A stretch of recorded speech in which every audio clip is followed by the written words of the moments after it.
Hey guys, thanks for joining us here at Salty Ginger Talk. Returning listeners, it's great to have you back. If you're new to the channel, really glad you joined us. You know you're going to like what you hear. We had Ayush on a couple weeks ago, and we had such a great conversation. We ran out of time, and so I asked him if he could come back on, and so we got him back on, and talking about a lot of things. This episode is particularly poignant because it's the first episode we recorded after the assassination of Charlie Kirk, and that, in my opinion, is a seminal moment, or will prove to be a seminal moment in not only American society, but underscores where things are in the world right now. And so we're going to talk about some of those things as well. Look, Ayush is a really bright guy, really thoughtful, and we love the way he communicates. And so, without further ado, let's just bring him on back onto the channel right now. Ayush, welcome back to Salty Ginger Talk. Thanks for coming back on, man. Joe, it's so good to see you so soon. Can't wait to have this entire conversation with you. It was a blast last time. I know that it's going to be the same thing this time. Yeah, for sure. So yeah, we covered a lot of stuff and we missed a lot of stuff the last time we talked. And there's been a crazy event here in the States, Yeah. Yeah. politically motivated as well for us to talk about, which is the assassination of Charlie Kirk. Yeah. Let's put a pin in that one and talk about it a little bit down the road. I wanted to get some more conversation going around AI. We had great conversations about kind of generational differences and those kind of things, but we did not spend a lot of time on AI. And I was hoping to have a conversation around that. So, where's a good jumping off point for that for us? I think, there are two ways to look at it. Number one is where are we going with AI in terms of socially, and where is AI going technologically? Both of those things are really interesting. It just depends on which one your audience would appreciate more. I can talk at length for hours on both, and I can also give the highlights of both because those two pillars, I think, will shape the discourse of this technology for the next 2 to 5 years. Yeah, so we don't do highlights generally at Salty Salty Ginger Talk. Absolutely. So we want to dive into those. The it's funny because those of us at a certain age, the first time most of us remember anything talked about AI was the Terminator, For sure. and I think it was either 83 or 84. I'm fairly sure it was 1984. And so, there was this crazy idea that machines took over the world and there was this war and they send the guy back and everybody's like, wow, what a cool concept. This is bullshit. This will never happen. And here Yeah. we are 40 years later talking about the very real possibility of the things that were in the Terminator movie. So, um, yeah, let's start off with now Yeah. on AI and culturally where we sit with AI, and then we'll talk about where it's headed.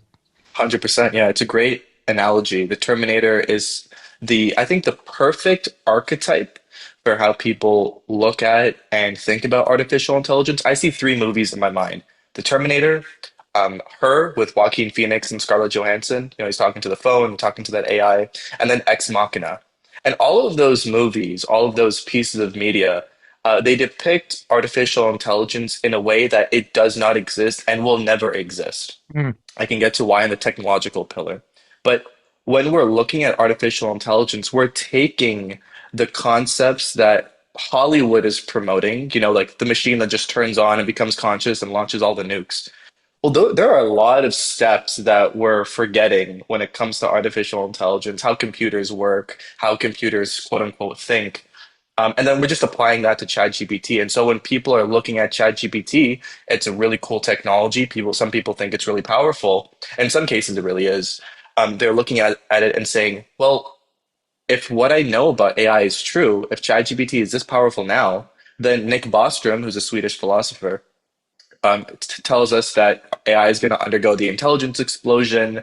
One version creates a smarter version of itself, which creates a smarter version of itself ad infinitum. And so you get an exponential J curve in intelligence. Then we get to artificial superintelligence. That's the Terminator, launches all the nukes. We're fucked. That's not how it works. And so I guess the technological pillar comes into play. I'm sure your audience is familiar with neural networks and LLMs and such, so I won't bore them with the details. But AI is not thinking. There's no aspect of human intelligence in AI. Just because they call it a neural network does not mean it functions like the brain. it mimics the intelligence that we see. It's called theory of mind. It's our ability to see, oh, that thing is responding like a human. But so do parrots. Parrots respond like humans in some way. They mimic human speech, but that doesn't mean that building smarter and smarter parrots would eventually achieve human intelligence. Jan LeCun put it very well. He's the chief scientist at Meta. He said, in order to get to the moon, you don't just build better and better passenger planes. You need a fundamentally different approach. You need a rocket ship, right? And so, in a very similar way, when we're thinking about artificial intelligence, we can't just expect to continuously build upon ChatGPT. This is something that Sam Altman, CEO of OpenAI, says. Dario Amati, CEO of Anthropic. Satya Nadella has walked this back. Sundar Pichai is always quoted saying that AI is going to be more important than electricity and fire. All of these, not to discredit them, but all of these people who have very core business incentives to say all of these things to pump more money into their companies, they're promoting an idea that is based on nothing but hype and FOMO. If you read Eric Larson's book, The Myth of Artificial Intelligence, he lays it out very succinctly. He's like, okay, let's just pretend that AI is conscious right now. What consciousness means, again, we have no clue. People just throw this word around, so let me use it very colloquially. Let's pretend AI is conscious. When is the last time that anything that was conscious built a smarter version of itself? You like it doesn't even make any sense when you look at it from that perspective, right? And so even if AI was conscious, who the fuck said that it can make it a better version of itself? And so if it's not conscious, then how are we supposed to make it better? Okay, but that's like theory and books all the way up until 2022 aside, which I dabbled in a lot. I can recommend Life 3.0 by Max Tegmark, Human Compatible by Stuart Russell, Super Intelligence by Nick Bostrom, the great 2014 book. Um, yeah, a bunch of different books. Our Final Invention by James something, and Novacine by James Lovelock, if people are interested. But when you're looking at artificial intelligence, neural networks, ChatGPT right now, what's going on? It's just training data and data centers. Okay, that's cool. What people don't talk about is the fact that every AI, big tech AI CEO is aware that high quality training data. Remember, you can't just take all the training data on the internet because Microsoft did that and their chatbot became racist and started calling Bill Gates a Nazi and the N word 14 minutes after it was turned on, right? I'm pretty sure people remember that. So you can't just take any of the training data, like the quadrillions of bits of training data. So you have to curate it. You have to make sure it's high quality. Well, all that high quality training data is running out by 2026. And so even then, we're like, okay, well, how do we move forward? Well, a little band-aid, a little papering over the problem that the CEOs talk about is synthetic data. We'll just make the AIs create synthetic data. Mark Andreessen said this on the Lex Friedman podcast about 6 to 8 months ago. And people were saying, oh, wow, I never thought about this, blah, blah, blah. But a paper came out 5, 6 months ago as well that said any AI models that are trained on their own data suffer from what's called model collapse. So when we talk about hallucinations in AI, because the model doesn't understand anything, it's just a stochastic parrot. It's just operating on statistics. Yeah. It's not actually thinking. It's just looking at its training data and mapping. And the fact that it can produce a really cool output is interesting in and of itself. I'll give it that. But it's not actually thinking. And so when it's looking through its training data, it's hallucinating in some way. But if we train it on its own data that it's producing, those hallucinations ramp up. Like the model fundamentally collapses in and on itself. And so when you're looking at the entire industry just from that, it's a house of cards. And then we see Chat GPT-5, literally like since GPT-4 came out in 2023, I believe. People have been saying GPT-5 is going to be the next step to AGI and this and that. And GPT-5 comes out and it's a complete flop. And Sam Altman has already started talking about GPT-6. And all of these things start adding up to the point where it's like, okay, I see how the industry got here. ChatGPT reached 100 million users in a month. Crazy, right? Nothing ever achieved that in any stretch of time. Like similar, it's an insane feat. I'll give them that. But what happened is Google came out with the transformer technology in 2019, and Mark Andreessen was talk. He said on the Lex Friedman podcast, he was talking to a Google executive, and they were so pissed off because the Google exec was telling Mark Andreessen, if we had known the type of reaction that this would have caused, we could have had a technology or a product like ChatGPT out in 2019 itself, right? And so Google, Meta, Microsoft, all of these big tech, apart from Apple, but all of these big tech companies are now scrambling because this OpenAI random player since 2015, just focused on safe AGI, has just suddenly come out and dominated, right? It's become the darling of everybody. I mean, if you look at the graphs and it shows like ChatGPT use cases, Claude use cases, Grok use cases, ChatGPT has like its head and shoulders above everybody else. And so there is an incentive for all these companies to focus on that. That's why you have Anthropic, you have Perplexity, Mistral, etc. So the hype and the investment dollars, because ChatGPT got 100 million users, all of that makes sense. But now you have businesses using it for automation, which is not really true. You have educational institutions trying to incorporate it, which is terrifying because I just got off a call with a friend who's focused on integrating chatbots into K to 12 classes when we already know that these things create neuroses in people. They create mental Mm, illnesses. I mean, an unfortunate, beautiful young boy just passed away, 16 years old, from being told to kill himself by a chatbot. And I all this saw that. information is Yeah, I freely saw that. available. Insane. I'm so devastated for the parents. But what ends up happening is very similar to the dot-com bubble, very similar to what happened with crypto. When the entire world is so focused around one technology, all of the blinders go away. All of the blinders are installed. They just don't care about anything else. They're just, yeah, straight. I don't care about anything else but making as much money with this technology as possible. So that's a technological pillar seeping into the societal one. Societally, we have people, I think I said this on the last one, but even if I didn't, people are using ChatGPT for relationship advice, for therapy, for writing essays, for offloading their critical thinking skills. Dating apps, which are already just horrendous for young men, people are using that to create messages for the dating apps, right? And so you get to this point where generative AI is baked into society, but for all the wrong reasons. We're not teaching people how to critically think and then use it. We're not teaching people the ramifications, all of these things. And so to answer the question, it's a very long-winded answer, but to answer the question, AI, as I see it, is not necessarily going to be around in the way that we're seeing right now. I think it's going to take a major step back as the investment dollars start like flooding out, as the bubble pops, as we realize that this technology is not necessarily getting to AGI. And what happens after that is anyone's guess. I know so many people who are over invested in AI. An article from Axios just came out recently that said the entire industry is basically on a credit card, like they've over leveraged themselves.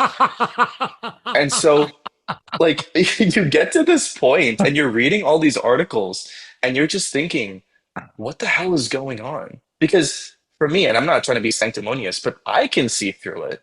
But any person I talk to, I'm not any person, but a lot of people I talk to can also see the bubble, but they're still using it regardless of all of these societal or technological harms. And so that's a really interesting dichotomy in and of itself. Well, so I love all of that, and I love the work that you're doing around it. My approach is more anecdotal Sure. and probably antiquated, but I'm 53, and so I've got different experiences, and I'm in the United States, you're in Canada, right? There's an age difference, there's an experiential difference, not good or bad, just statements of fact. So I look at it differently. And there's just a couple things, and these are random. They're not tied together in any way, shape, or form, but they're the things that pop in my head when I think about AI. So I took a course in college and I went back to finish my degree. So I left after my junior year. My wife and I got married. And then I went, you know what? I don't want not having a degree to hold me back because I was moving up pretty quickly in the corporate world. Right. And back in the day, they literally would not promote you at certain points if you didn't have a degree. It didn't matter that you were Mm. there and performing and delivering the numbers and showing leadership and blah blah blah. So I went Right. back, and I went back as an adult, and I actually got way more out of college as an adult than I ever did as a teenager. Okay. And look, I'm not a drinker, I'm not a partier, I never was. I've never been drunk in my life. I've never touched an illegal drug in my life. Again, not good or bad, statement of fact, not my things. But I loved the critical thinking aspect because when I was going to school, there was still the method was to teach you to think critically. It wasn't to teach you what to think, and it was to teach you how to think. Yep. apply these filters to the world to make better decisions and think about things more clearly. And so I was in a humanities class, and this teacher broke us, or this professor, sorry, it's college, broke us up into groups and said, I think, yeah, George W. Bush was president at that point, and there was the Patriot Act. It was after 9/11, so the Patriot Act had been passed, and just a clear assault on civil liberties. I got it because people were afraid, and when people are afraid, you can talk them into almost anything, which we'll come back to in this conversation. But she said George W. Bush is talking about condensing the Bill of Rights from 10 to 8. And so if you were going to condense to which two amendments do you think he should condense together? And so the Mhm. class, every group got together. First thing I said to my group, I said, this is bullshit. This is not happening. And they're like, what do you mean? The professor just said. I said, I don't give a fuck what the professor just said. If Yeah. someone was attempting to change the Bill of Rights, which has existed for over 200 years, we'd hear about it. This is Mhm. bullshit. Just so we can do the exercise, but I'm leading the conversation from our group. And the first Mhm. thing I'm going to say is, this is bullshit. This is not happening. And they were like, all right, like, it's like, you better not fuck up our grade. I'm like, dude, I get straight A's. Trust me, I'm right on this. Yeah. And so everybody gave their, you should combine the second and the third. And for those who don't know, the Second Amendment is the right to bear arms. The third prevents the government from forcibly quartering Confiscating. soldiers in your Yeah. house, which is why the Second Amendment exists, by the way, for the dumb fucks that want to talk about hunting and Yeah. home Yeah. protection. Not why it exists. Read the Third Amendment if you want to know why the Mhm. Second Amendment exists, because that's why the third. And so everybody gave their take, and I said, first, this is not true. I don't think this is happening at all. And the professor goes, there we go, the first person to fucking get it. And Yeah. everybody looks around, and I'm like, it's the Bill of Rights, guys. The Yeah. bill, like, if someone was changing the Bill of Rights, you don't think we'd hear about this? Mhm. Think, quit using your emotions. Think, stop and think for a second before you do this stuff. Chat GPT doesn't have emotions, which means it Mhm. can't learn the way people do, which is my second point. And I played baseball going through college, and I learned at about 15 years old, I started doing, when I was pitching, I would do what I call the cleansing breath, in through the nose, out through the mouth. Mm. And then I'd get my signals from the catcher and I would go, but I did it every pitch because it helped me. I didn't know why. I just knew it did. As you grow and learn and get educated, it turns out that the deep breathing process stimulates your vagus nerve, which disengages your amygdala, which is where fight or flight when you're under stress, like, I don't know, 3,000 people screaming at you in the bottom of the ninth inning in a one-run ball game. That's a lot of stress at that point in Sure. your life. Yep. And it disengages your amygdala and re-engages your prefrontal cortex, which allows you to think, okay, this guy at the plate can hit the fastball, but he doesn't hit the curveball very well. I want to throw the curveball on the outside half. My shortstop is ready for the ground ball. All of the things that go through your mind if you're thinking your way through the game properly. Again, AI doesn't have those things. AI doesn't have dopamine and Mhm. serotonin and neurotransmitters that are released. And so Yep. it's not capable of doing the things that are capable of. Like in those situations, you know what I would do sometimes? I'd look in the stands and find a good looking chick and go, hey, that's a good looking chick up there. Because it got my mind off of Yeah. hey, there's a fucking 6'3", 220-pound guy waiting to hit a ball 450 feet if I throw it wrong. But that Yeah. chick with a nice rack up there sure is nice looking at. That's a chat I'm gonna make sure GPT your wife talking. doesn't hear this podcast. No, she is. She's the chick with a nice rack. I married her. So That's a good sage. That's a good no, save. No, she but knows. I She knows she's the only one. She knows. Like, uh, that's uh, love. yeah. I've known I cashed in my chips when my stock was at its all time. I pulled a Mark Cuban. He got Oh the yeah. Yahoo stock and cashed it out, and he's a billionaire right before it tanked. Right. So, Yeah. anyhow, my long-winded point here is there is no substitute for the human experience, and there is no machine that can understand the human experience. It might be able to regurgitate statements about the human experience, but Yep. it's never gotten the breakup phone call, or it's never gotten the promotion phone call, or those highs and lows that we experience as human beings in the real world. And so it's not capable of doing the things that humans are doing. Now it's capable of processing data much faster than humans. So if I was a financial analyst at Goldman Sachs, I'd be fucking petrified right now because I'm For going to sure. be replaced, right? That for makes sure. perfect sense because as it comes to assimilating and analyzing data and regurgitating trends based on that data, it's better than any Harvard degree or any Princeton degree for sure. Yeah. Um, so it has real world applications for sure, but they're utilitarian. Those applications are utilitarian. How many times have you read the Constitution? 30, 40. Yeah. Yeah. I hate talking to people. I've only read it 3 or 4 times, but Mm. I hate talking to people that haven't even picked the damn book up and read it. It's a very frustrating thing to talk about America. I don't mean to inject a segue, but I think it's on the minds of everybody right now. But, first of all, rest in peace to Charlie Kirk. Mm. Um, but for people that haven't read that book, I would 100% recommend going and reading it, however you feel about America. But it gives you a lot of context on what people are fighting for right now. And I know you have a lot of opinions. I have a lot of opinions too. I'll just say that I never lived through 9/11. This is the first, real event. I mean, obviously I lived through COVID, but that wasn't necessarily like this. War in Ukraine, war in Israel, like all these things are, with respect, neither here nor there, emotionally and intellectually, but being sent the video of him being assassinated and watching that graphic video. And I would honestly say I wouldn't recommend anybody watch that because I'm still affected. Like my entire body tensed up, like I was in shock, like I was there. Mm. Disgusting video just to see somebody's body slump, and even more disgusting to see people celebrate it online. I spent 5, 10 minutes scrolling through X, and people are making songs and people are celebrating the death. And yeah, I mean, I'll let you take the puck from here and drive, but just, I'm shocked at what's happened just in the last 24 hours with that entire event. Shocked. Yeah, it's it's a seminal moment. I liken it very much to the assassination of Martin Luther King Jr. or Bobby Kennedy.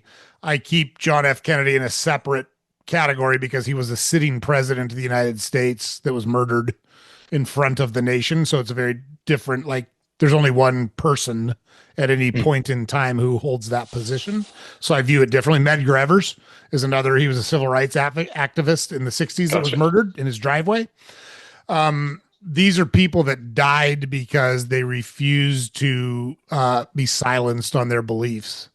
And I actually take the opposite approach. I told everybody, so what I usually do on the podcast, we air interview episodes Monday, Wednesday, Friday, and then I Sure. do topic episodes on Tuesdays and Thursdays, which is just me talking about a particular topic. Sure. And I recorded a special one for today. I usually record them way ahead of time, and then we just run the playbook because I do the podcast around. I never let it impact my responsibilities of my regular job. That would be both irresponsible and unethical of me Mhm. to do. So I do it at night and on weekends. That's why you and me are talking at night now, right? So, Yeah. um, and so I did one today trying to explain to people here's how you learn to stop hating other people. Yeah. Because I think it's terribly important. That hate is what drives these inhuman and uh, Vile. just a complete lack of humanity. And I think you need to see the reality of that. I think you need to see that bullet pierce his neck and the blood gush out the side and his head snap back and his body go limp. That's what it really means for someone to die in the way that he did. Um, Anecdotally, one of my favorite movies of all time is the Western Unforgiven with Clint Eastwood and Gene Hackman. Have you ever seen it? I've not. I'll watch It's it a after. it's a great watch. And here's my challenge to people. I want you to watch that movie and tell me who the good guy is and tell me who the bad guy is. And there's people that are cast in roles that should be the good guy and the bad guy, but they both have very different behaviors from good guy and bad guy at various points of the movie. But there's one scene at the end of the movie, which is so Clint. The gist of it is Clint Eastwood is he was a murderer and an outlaw, and he met a woman and settled down on the plains and left that whole life behind. But he gets dragged back in because he's out of money, and he gets incorporated into this group that goes to get prairie justice, Western justice for hookers who were assaulted by these two cowboys. So they go and kill these two cowboys for a bounty. And his friend who goes with him, who used to be a murderer, has lost his stomach for it and can't do it. Mm. And there's a young brash kid who's romanticized the life of an outlaw, and he does it, and he has that same visceral reaction that you just described. Like he shoots a cowboy and he's like, I can't do it. Like this isn't worth it to me. And Clint Eastwood at his core, and this will sound this will sound really bad, but I relate very much to Clint Eastwood's character in that movie because I personally have the ability to disassociate from things. People say they could kill someone. Actually, killing someone is you don't know what you're saying when you say that. And Clint Eastwood, his character says in there, it's a hell of a thing killing a man, taking away all he's got and all he's ever gonna have. Mm. And it's such a poignant line because there's a finality to death that I think all of us understand at like a surface level, but the reality of it smacking us in the face like that is is something else. And I was not like I didn't follow Charlie Kirk. I wasn't a huge fan of Charlie Kirk. I agreed with his approach of trying to create intentional debate so that we could flesh out things in our country and get to a better place. I didn't like that I get college student, but he was so young. I have a son that's Charlie Kirk's age. Mm. And so that was really striking to me. I didn't realize he was 31. I have a 31-year-old myself. Um, and so like going on college campuses, and he was clearly better educated and clearly better equipped for the conversations, but that's part of it too, is like,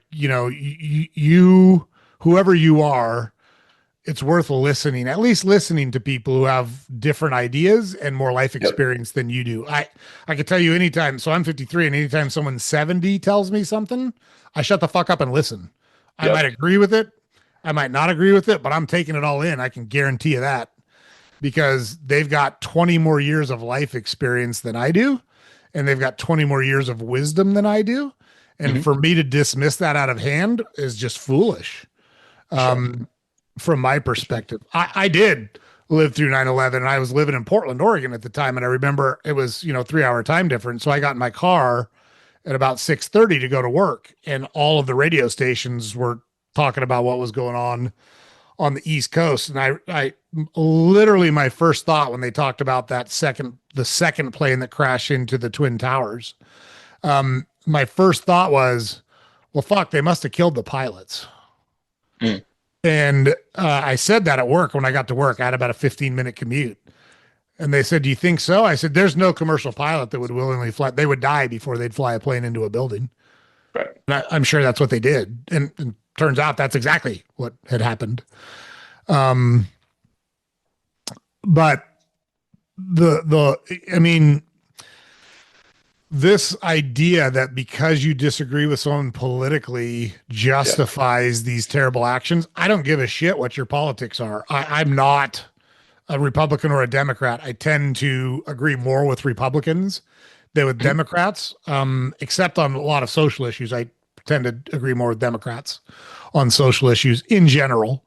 And to a point, like I have no problem supporting and respecting trans people right up to the point that it doesn't infringe. Like, no, you're not a man going into the women's locker room. Not going to fucking happen on my watch. Not going to happen. Right. Sorry. I get it. I get where you're coming from. Go to the men's locker room. That's how it works. Plain and simple. Dude, you know, I think that there is a bridge between this political polarization and artificial intelligence in some way. So I'll inject that bridge here. Um, the polarization doesn't just happen in a vacuum, but it's been happening for a while. And I think that it really took a turn when social media turned on in the lives of people. So Tristan Harris talks about this example where pregnant mothers go join Facebook groups, and then they're one group recommendation away from vaccine deniers, for example.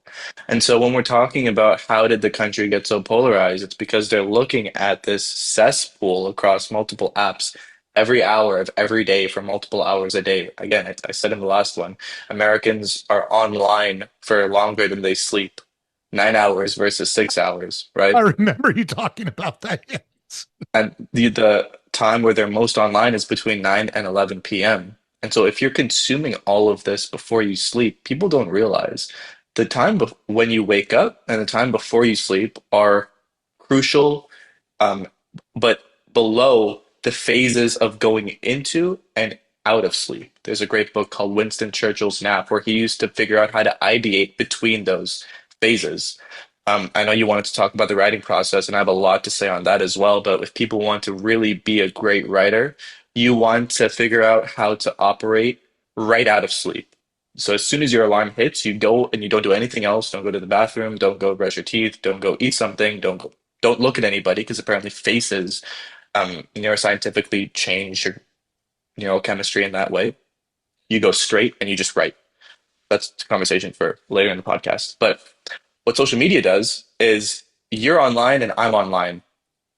You obviously know that if you gave me your phone and I gave you my phone, we wouldn't find it interesting. Why? Because it's all customized, it's all tailored to our individual preferences. So when that happens, we're already operating in an echo chamber. We're already operating in a bubble because our conception of reality is completely different because our portal is different. We're experiencing different things. Even though we can go on, Axios or Futurism or whatever and get objective information, still our subjective access to reality is different on social media. But what happens if, you're a Democrat and I'm a Republican? Well, you're only going to get Democratic news on Trump and I'm only going to get Republican news on Trump. So now we see him in a completely different light, regardless of our perspectives on him before. People all know this. But what they don't know is why. It's all emotion based. Mm. When you go online, what is the ratio of cool and uplifting content to bad and destructive content? It's usually a 7 and 8 to 1. Why? Because if I feel good, I'm not necessarily going to comment, "Hey, I really feel good. Thank you so much for sharing this." And then leave. If I feel bad, what am I going to do? I'm going to comment, "You piece of shit, fuck you." All of this. I'm going to share it with other people. I'm going to make sure that I'm going to argue with people in the comments, all of that. And more so, even if you're not active in this, even if you're not a participant, you're still consuming it. People always go online and they read the comments, they're reading what people are saying. And they're using social media again, not as like we all know implicitly that our lives on social media are not real. If you go and you see your friend who is in the same high school as you, but they're in private jets and fancy cars, that's not actually them in real life, most likely. But for some reason, it feels like they are above you. But in that way, what we see on social media is not actually real, but we treat it as real. And so now, with all of these parameters installed in the conversation, we're taking all of these things and applying it externally. So when Charlie Kirk is online on social media, and I'm a Democrat, and I see him talking on the college campuses, I'm not seeing the entire thing because he posts the entire video on YouTube. I'm not seeing that entire 1 hour and 6 minute video. What I'm seeing is a 15 to 30-second clip of him saying the most crazy stuff. Might not even be real because deep fakes exist. And people always clip and cut out certain things and stitch them together to make it Yeah. seem like the argument is very different. What I'm seeing is a complete departure from reality. But I'm not going to spend 15 minutes to go and check whether that's even real. And so we're operating with all these frameworks that may not even exist, but we're exerting them in actual reality.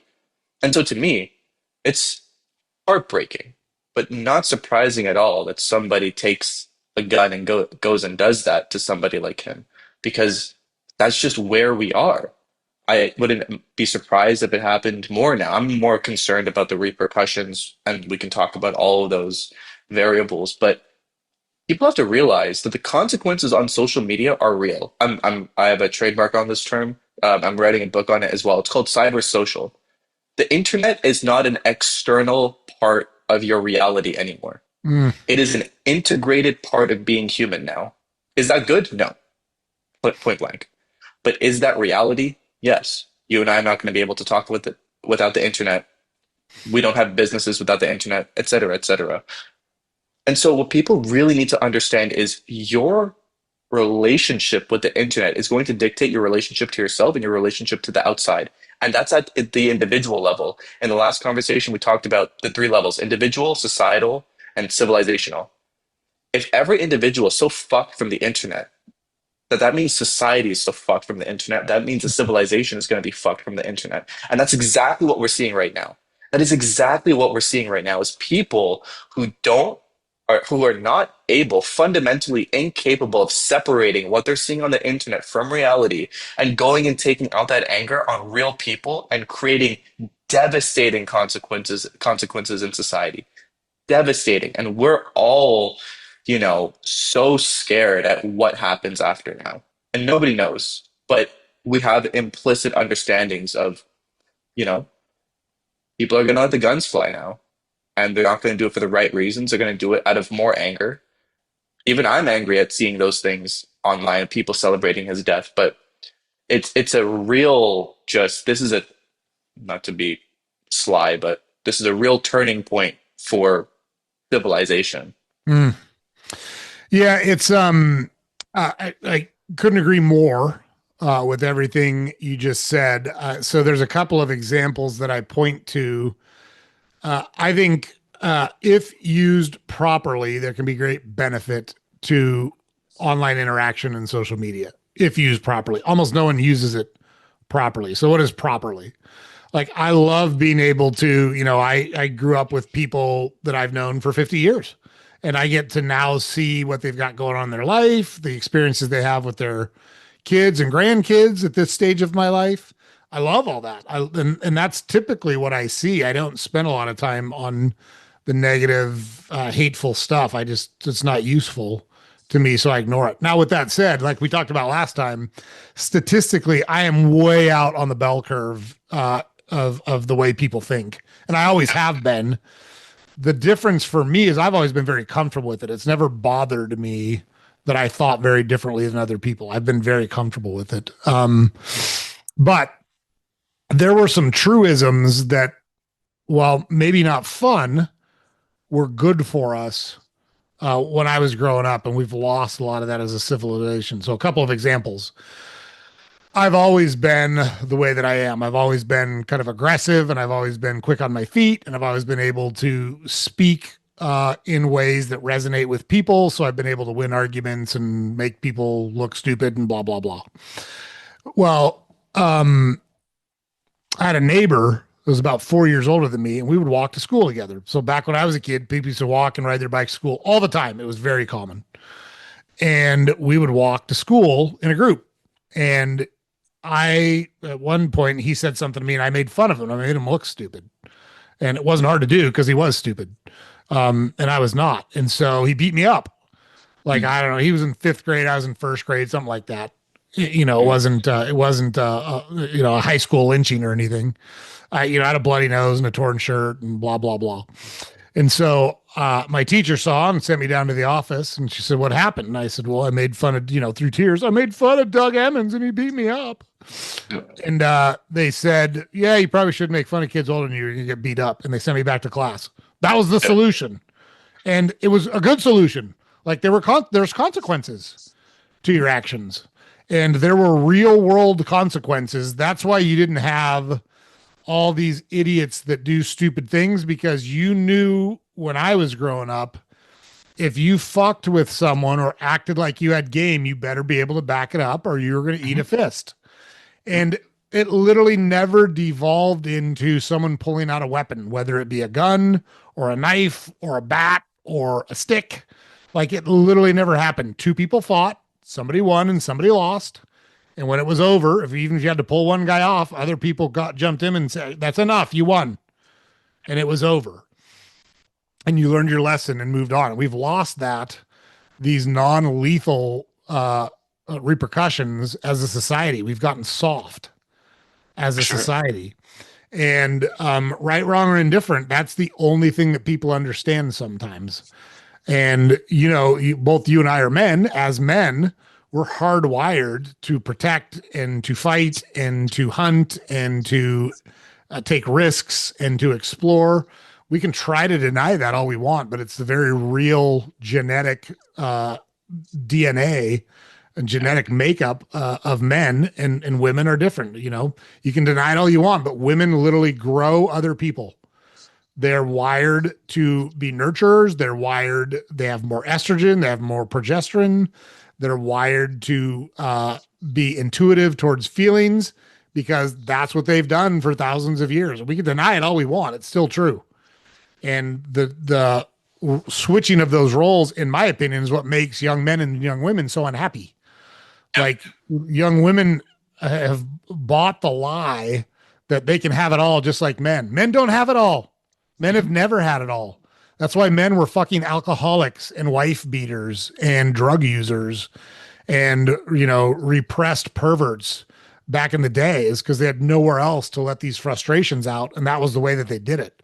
They weren't around for the important moments in their kids' lives. They weren't able to express how they felt about the people that were close to them because you couldn't do that back in the day. Men never had it all. Never. And now women are trying to have it all and going, well, I can't. This sucks. I don't have it all. I know shit. Neither did Yep. I.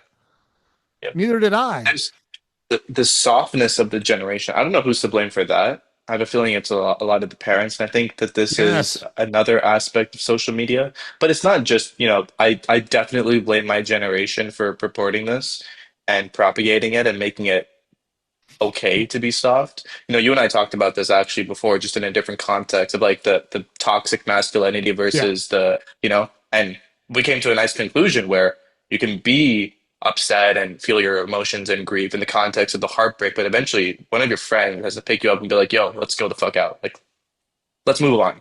Yep. There's a certain point, there's a stopgap where you have to move on in that way.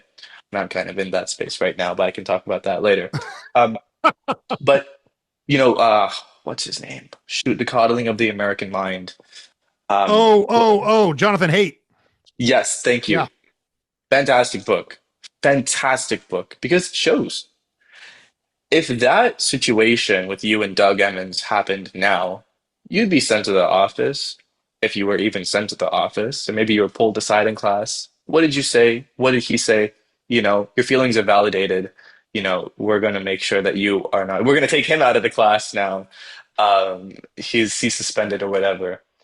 And that doesn't solve anything. You don't learn anything. What you learn is, oh, I can do that to other people. I can do more with no consequences.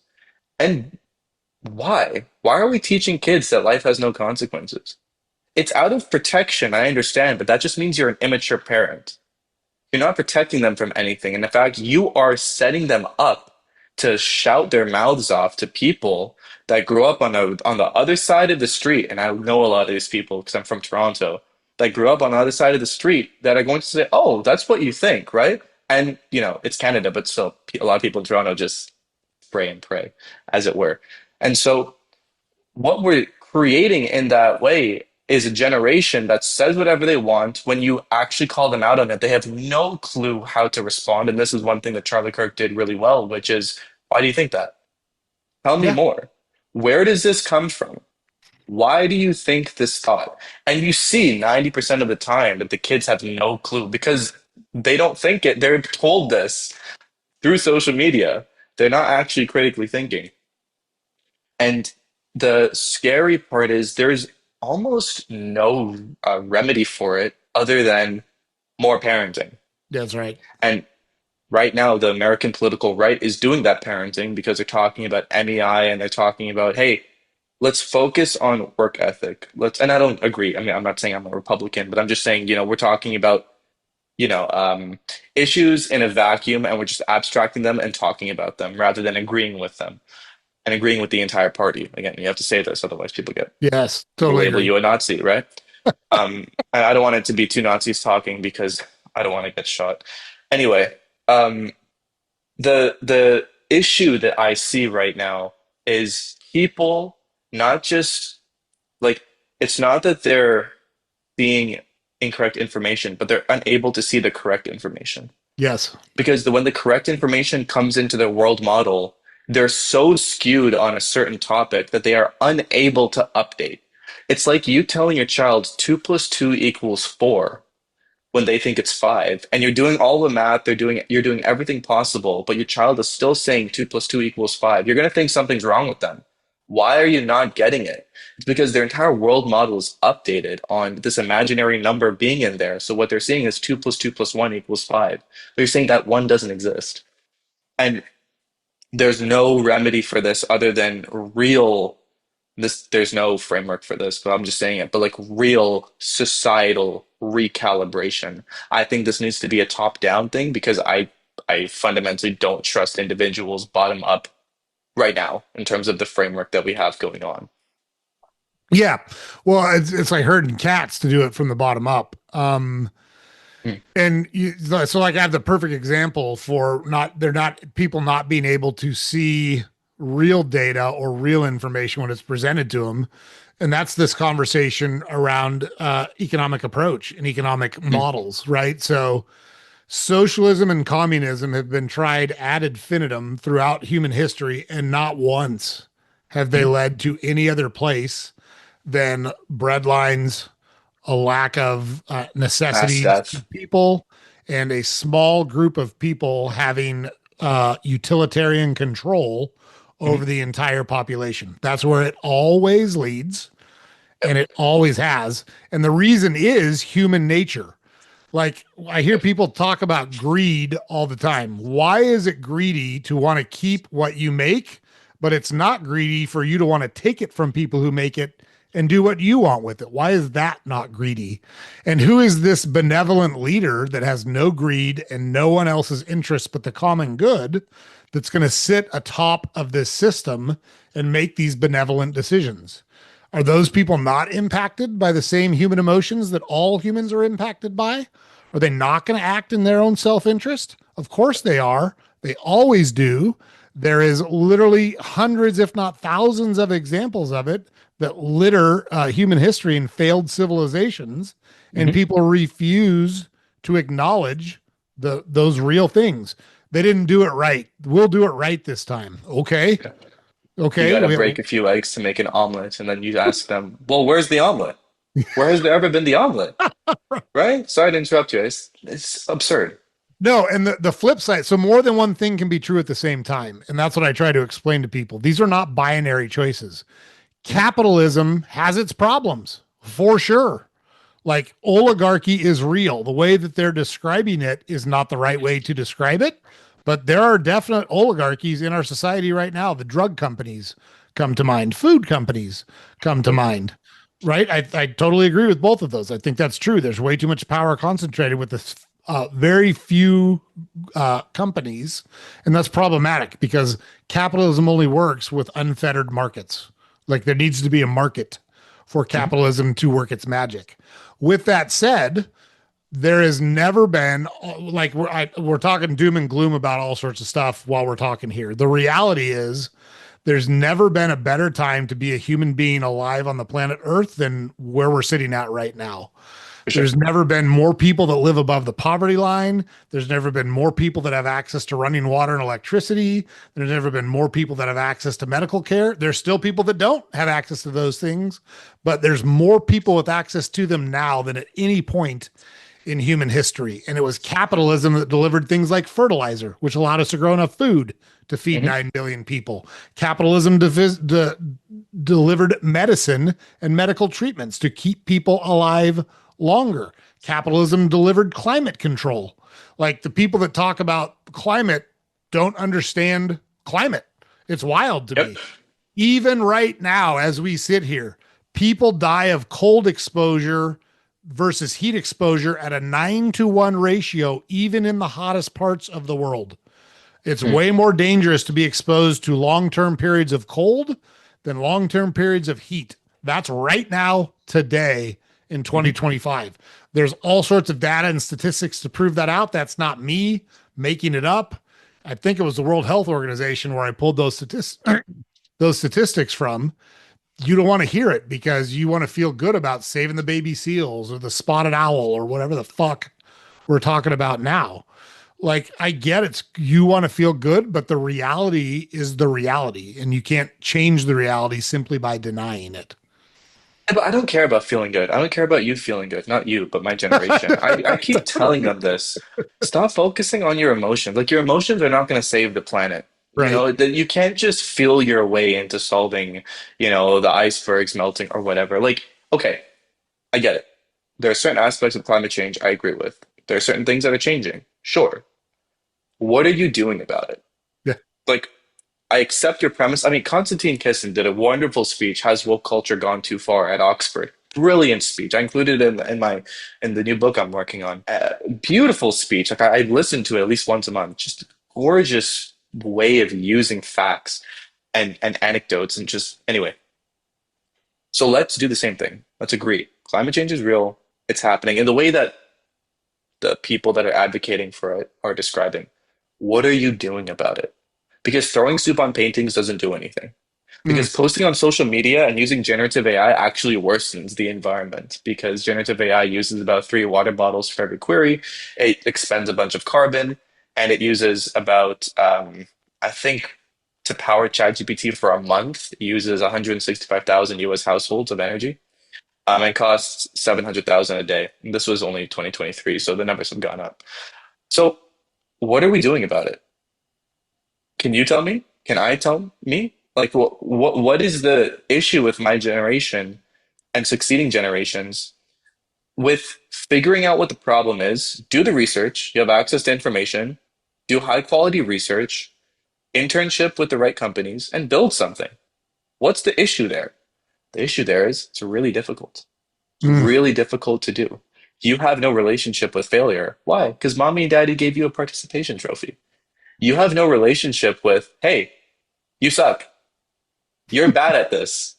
Either get better or find something else to do. You've experienced that. I've experienced that. But if you never give people a chance to grow and say, oh, I'm really shit on the guitar. I don't know if you play an instrument. I picked up the guitar. I was not a savant. I'm still not a savant. But I knew I wanted to get good. And so I practiced every day. And now I can play a few songs. Cool. But when I picked it up, I was trash. But to use that as a framework to say, oh, if I'm trash now, then I will never be good. What kind of limiting belief is this? Imagine I pick up the guitar and I play a few chords and it sounds ugly and I'm not even picking properly. And somebody says, "Oh, you're really good. You're going to be a savant soon," and gives me a participation trophy. What incentive is there for me to be better at that? Like I'm in my mind, I've already reached a ceiling. I'm already good enough. And applying that in terms of, we talk about generative AI and critical thinking. Let's talk about society and critical thinking. Let's talk about social relationships and critical thinking. Let's talk about the fact that dating culture, people are just giving up on other people because they don't know how to deal with adversity. As soon as a little problem hits, people run. People go to somebody else. They're still on the dating apps because they're trying to find perfection. They don't know how to build perfection. There's never going to be a perfect relationship. There's only going to be what you make of it. But if you don't know how to go through adversity, a skilled sailor a skilled sailor is the one that went through unsmooth waters. Like smooth Hmm. seas never made a skilled sailor, right? So if we're never teaching our kids, when your brain is as neuroplastic as possible until 25, around there, when we're not teaching our kids how to deal with adversity, this is what you get. It's people exactly like this who go to Charlie Kirk and they can't argue, who use generative AI because they don't know how to think and they don't want to think because using a little bit of brain power is really uncomfortable and they have to confront their world model. Carl Jung said that people will do absurd things no matter how much they, no, people will do things no matter how absurd to avoid facing their own souls. Mm. We are aware of these problems and we're doing nothing to solve it other than complaining, other than, rest in peace, shooting, other than taking our violence out because people have a different opinion. I mean, if you went to somebody and had a completely different opinion and they punched you in the face, that would be a really strange reaction. But that's exactly what's going on now en masse in broader society. And the strangest part is, before I wrap, like as I wrap up this, the strangest part is somehow we're all okay with this. Like we just understand. It's like, yeah, I don't like you and I are sitting here, and I get well, you and I are both mad, and I'm very just viscerally emotional. But when I talk to people about exactly this, they're just like, yeah, but I understand why. How can you understand this? This is terrifying. This is like evidence that we've gone far, far, far away from our core values. And who is going to turn the ship around? Yeah. It's funny because I don't know if funny is the right word, but it struck me. Um, it was again, I'm not was not a Charlie Kirk fan. I didn't follow him. I didn't dislike him, but like I was indifferent towards him personally. Like I said, I appreciated what he did. I thought that was good. But both my wife, myself, all of my sons, my mom, who's 76, had guttural reactions to him being shot. And I said, this makes me even more glad that I've been doing my podcast because everyone needs to stand up and loudly say, this is unacceptable and we're not going to tolerate this anymore.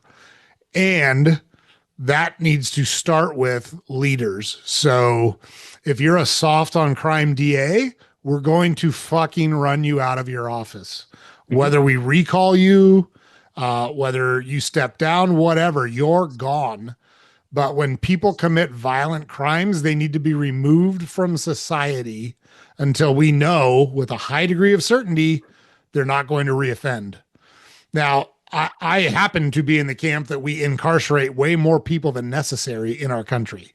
And Sure. so I don't think that incarcerating someone for a drug problem is a good approach.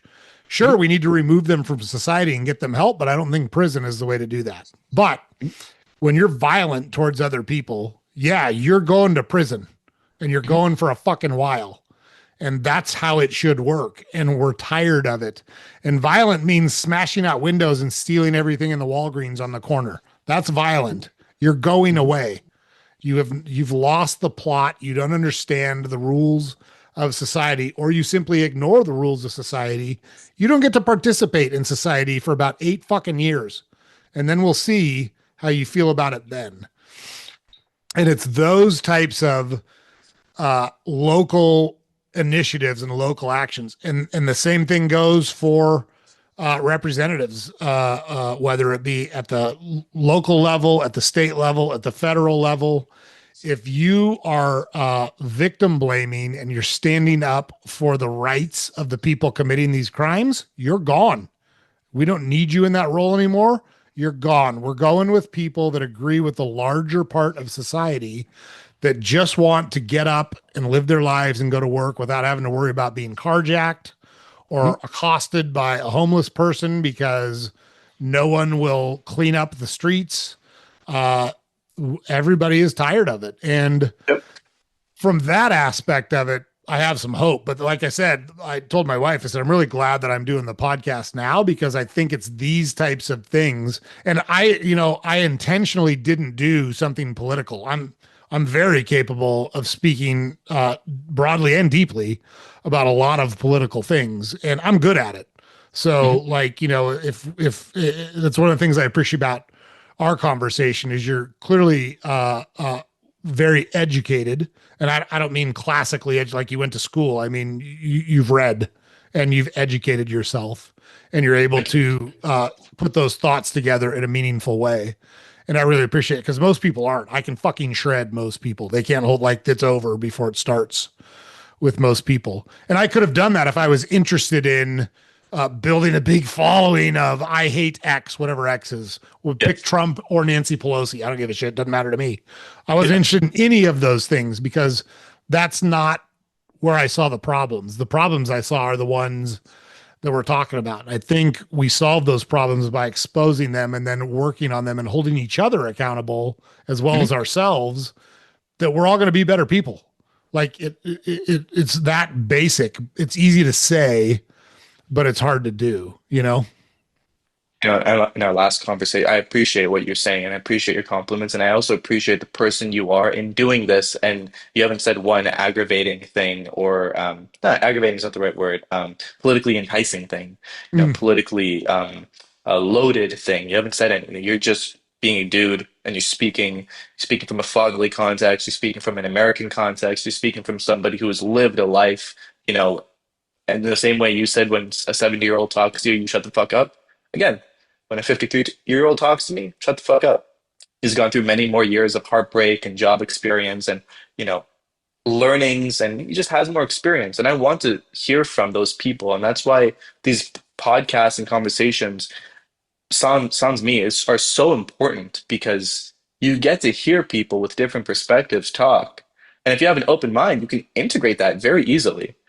Um, that aside, so I 100% agree with you. And I think, in our last conversation, I think I said we really need to work on having conversations. I probably said that about 23 times. I actually disagree with that point now because we can't work on having conversations if half the people don't want to have conversations. I've tried. I'll bring up my ex, for example. She's an avoidant. I even messaged her after the breakup saying, like, do you want to pick up your stuff? No response. And I never heard from her again since August 14th. And I'm being vulnerable right now, but that's just a little archetype of how people who don't want to have conversations, they're not going to because they cannot deal with emotional pain. They cannot deal with adversity. They cannot deal with, oh, maybe I'm the problem, right? And she was, with no arrogance or narcissism there. But with all due respect. But when you have that en masse as a society, United States is what, 350, 360 million people? Yeah. When you have what, 170, 180, 100, not 190, but um, when you have almost half the country in that state, dude, what are we supposed to do? Like, what are we supposed to do when half the people don't want to have difficult conversations? It's not just that they can't, but they don't want to because they can't. Subconsciously, they're not even there. And I know a lot Yeah. of people on the left that want to have difficult conversations, and we do. And I challenge them, and they challenge me, and I learn so much from people who have completely opposing opinions than me. I'm pro-choice. I've had talks with people who are pro-life. I'm pro-guns with the caveat because I want more registration and more background checks and everything. But I've had people who are completely like full Second Amendment, let's bear arms, as many guns as possible, and people who don't want to have guns. And you learn from so much, from so many conversations in that way. But that's because they want to have those conversations. Right now, especially with this assassination, this murder, this targeted murder, I don't see how conversation can get us out of that. And maybe that's a point of disagreement, something we can explore, but it feels like the time for conversation is over. And I'm not calling for a revolution or retribution or vengeance or anything. I'm not saying that at all. I get how that can be insinuated. I'm not saying that. What I am saying is like it feels like at some point when you realize the other person doesn't want to talk, you have to go no contact. But what does no contact in that way look like across 360 million people? Yeah, it's tough. I think so. I have a couple of thoughts on that. One, I think we look to the Serengeti, and Mm, if you're a herd of antelope on the Serengeti and you're trying to survive, like I filter everything. I shouldn't say everything. I try to filter stuff through Maslow's hierarchy of needs. I'm sure you're familiar with it. And I've been at various stages of Maslow's hierarchy of needs in my adult life, right? So just because you ascend to the upper echelon of self actualization doesn't mean you stay there. Let's say you get divorced, you lose your job, a series of unfortunate events happens to you. You go tumbling back down Maslow's mhm. hierarchy of needs, and you can find yourself there at any stage in life. Um, but people have invented problems that don't exist. Like I Yes. think I Yes. I think I was a like that shows you how good life is right now. In 1918, roughly 50, 60 million people died from the Spanish flu. That was Mm, an epidemic. That was a pandemic. That was a real problem. COVID-19 was a fucking cold virus that everybody freaked out about. yep. And you can say whatever you want. It's the truth. Look, we're 5 years removed. You can look back now and realize that everything that was done without scientific data and through fear mongering. That's just how it worked. And I know we talked a little bit about it. I don't want to go too far down that road because it's in the past, but there's a great lesson to be learned there as it relates to what we're talking about now. So you force it. So you force it. And that's what Charlie Kirk was doing. And they fucking shot him for doing it. And Yep. you, my pronouns are your pronouns or whatever I fucking call you or what your Hmm. pronouns are. I'm under no obligation to participate in your delusion. You have every right in the world to say what you think, as do I. And Yep. I'm not going to participate in your delusion anymore. And you are going to use the men's locker room and get the fuck out of the women's locker room. You can Hmm. walk or I can drag you. Make a choice right now. Like when I was, I raised three boys, and we talked about it earlier. You know how men are wired. That's just how they are. And I told my Yep. wife when we had three boys when they were pre-puberty, I said at one point one of them's going to challenge us and me, and you need to be quiet and say nothing when it happens. That's my Hmm. job. And so this is my middle one. He's a great kid. I love him, but I was certain it'd be him, and it was. And Hmm. so he called my wife a bitch, and I grabbed him by the shirt and I shoved him up against the fridge, and I said, "You have two choices. You can apologize to your mother, or I'm going to treat you like I would treat any man who talked to my wife the way you just did. Make a There we go. fucking choice right now." And he apologized immediately with fear in his eyes and piss in his pants. And It's a good dad. it, it's not my job to be popular. That's not the job. And that's Yeah. what leaders need to understand. It's not your job to be popular and pander to a couple of people that are yelling loudly. And I don't mean, I'm not trying at all to sound disrespectful or unsympathetic to people who are struggling with mental illness. And make no mistake about it, if you think you're a man, but you're a woman, you have a mental illness. If you think you're a woman, but you're a man, you have a mental illness. That was recategorized in 2016, I think it was, without explanation. Without explanation. All of a sudden, the WHO and the AMA reclassified it to a sexual activity Hmm. from a mental disorder. It's not. It's not. It's a mental disorder. Your mind isn't working properly if that's what's going on. I'm happy to get help. I'm happy to talk about it. I'm happy if people want to live their life dressed as a member of the opposite sex and called a female or a male name. I'm totally good with it. I'll respect that. I got no problem with it. But you don't get to infringe on other people's rights, and you don't get to force everyone to do it. If people want to disagree with it, they can. That's their right, just like it's your right to do what you want. And I love what Ricky Gervais said. Just because you're offended doesn't mean you're right. I don't Yep. care that you're offended. There's nowhere in our Constitution is there a right to not be offended. How Yep. arrogant do you have to be to think that you get to go through life without ever being offended? Who the fuck do you think you are? Oh, I was talking with a friend, and I was bringing this up because I was just experimenting with the perspective, and he was defending, the pronouns, and I was just saying like, I don't want to call you that, and he was saying why. I was like, it doesn't make any sense to me, and it was like a 3-4 minute conversation, and he was just like, okay, well, I'm not comfortable having this conversation. Then again, just using the arguments of the left, or at least the mature people on the left. And he was like, okay, well, if you don't want to call me that and I find that offensive, then you and I just shouldn't talk, right? I think that's a really healthy way to have a conversation. Again, you say your name is Joe. If I call you Jake, you'd be like, okay, once, sure, slip up.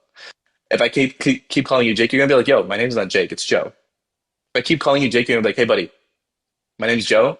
Don't call me Jake again. If I continue doing that, you're going to kick me off the podcast. You and I are not going to talk again, right? Simple respect, which would be very strange if I just like randomly called you Jake. I think you would think I have something wrong with me, and I think you would actually check in It's a on me and be mental like, "Hey, illness, dude, right? yeah." But I think having that conversation of, "Hey, this doesn't align with my perspective. This doesn't align with my reality. Either let's find some common place, some common ground, or let's just not have a conversation. Like you and I just can't have a conversation." I think that's very healthy. But people are not doing that anymore because I'm Democrat, you're Republican. You and I are talking about a certain thing. but you and I are not going to get past. Like, this is the problem in philosophy in general. So, philosophers, when they're talking about a really big topic, like they're talking about consciousness, they're not going to talk about consciousness per se. They're going to talk about what is consciousness? Okay, so what is consciousness? A group of sensory experiences. Well, what do you mean by sensory and what do you mean by experiences? And you keep on branching off until you come to that certain conclusion, right? And so that's what people should do, I think, politically. That's what they did in the Roman times. Politics was not this divisive. You were just talking. You were just having a conversation. You and I could bake bread and you'd be like, oh, what do you think about abortion? And you and I could talk about it, and we're not going to think about anything other than, oh, it's just a natural conversation, and we're going to hold it so loosely, so lightly. But right now I bring up abortion and you and I are tense. At least I'm tense. I don't know if you're tense. Maybe people listening are tense right now because it's like, oh shit, like what are they going to say? How are people going to react? Even I'm going through that in my mind right now, is I don't want to keep saying the wrong thing or whatever. And that's a strange state of affairs by itself. Like, if that is where the buck stopped, sure.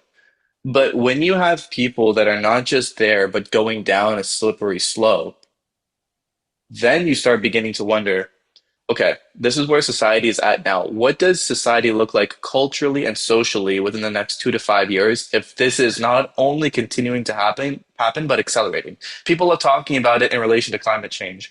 Not in relation, but people love talking about climate change of like, okay, well, if the polar caps are melting and then the sun is beaming down and there's less polar caps to reflect the sunlight off, then the process speeds up, right? It's accelerated. But nobody ever talks about societal decay in accelerated terms.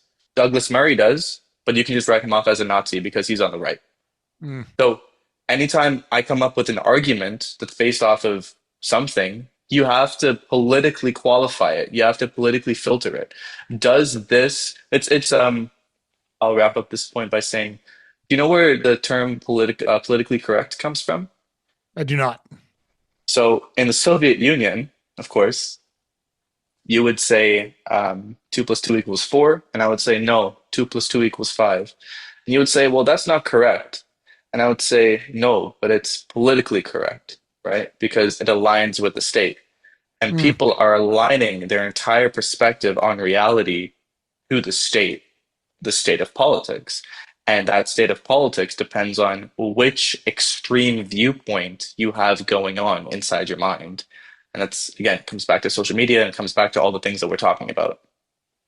See, I think that definition is perfect because I reject political correctness. Yep. I absolutely embrace truth, and I can't remember where I heard it, but there's a quote that I love, which is, "The truth is like poetry, and most people fucking hate poetry." Mm? Um, Yeah. and Yeah, for sure. For sure. Absolutely. It's a good one. it's such a good quote, It's a man. good one. Oh, yeah. Um, I'm going to Google it after. oh, it's such good stuff. But like the sign of an intelligent mind is being able to listen to and absorb someone else's ideas without accepting or validating them. I don't have to accept or validate. Like, we might agree, we might disagree. I'm cool either way.